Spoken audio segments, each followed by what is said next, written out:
I don't care how good you are at what you do. If you want to grow a business, you have to be able to manage people.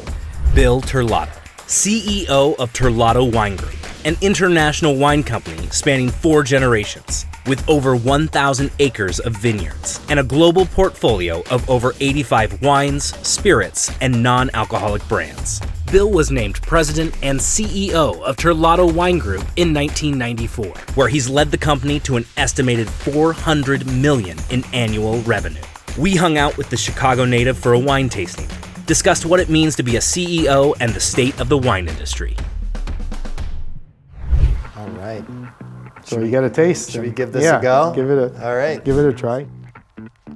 You know, you're just very clean on the palate, crisp, good minerality. Wine shouldn't taste like water, otherwise you should drink water. Are you ever like, I've had enough of wine? No, no, we drink wine every day. We only drink wine when we're eating. And whenever I drink wine, I'm always thinking about what would I want to have this with. I love what I do. So coming in every day, building a business, bringing a product to people that makes people happy. We taste 3 days a week. We're always tasting blind against competitive products to see where we benchmark.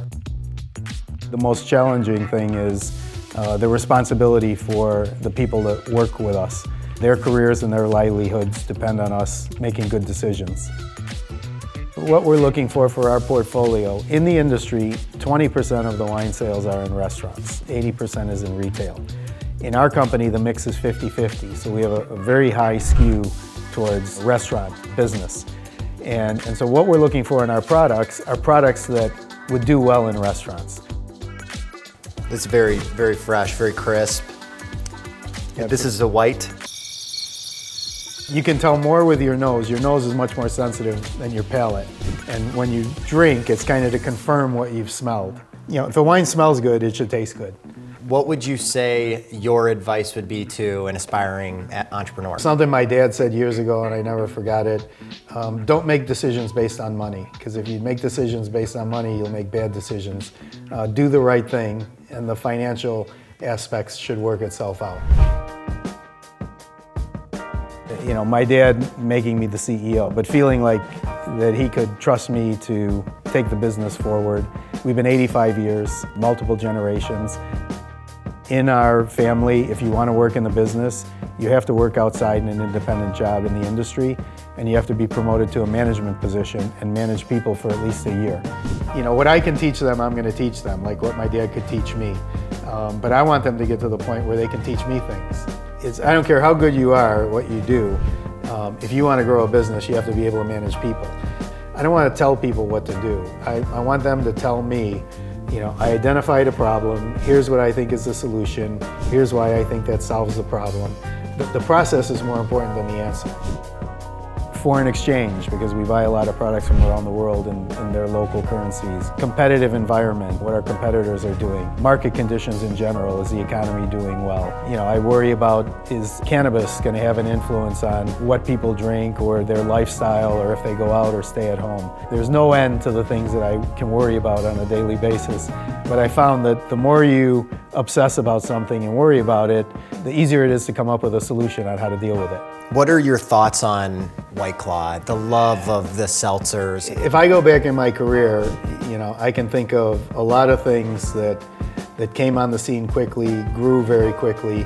What I've observed is that the rate of ascent is usually matched by a rate of descent. Mm-hmm. So if it's something that takes a long time to build and get to a certain level, it'll stay there for a long time. Is it amateur to say that Pinot Grigio is my favorite white wine? No, your preference is your preference. Nobody can tell you what you should prefer.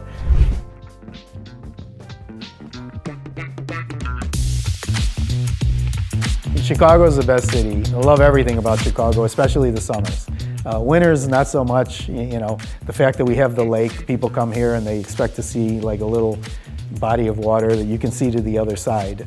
But the lake here really looks like a sea. I'd have to say the Cubs, much because we grew up with them. And Ron Santo, who was the third baseman, the all-star third baseman, was my godfather. Really, if I'm gonna eat in Chicago, it would be with my mom cooking.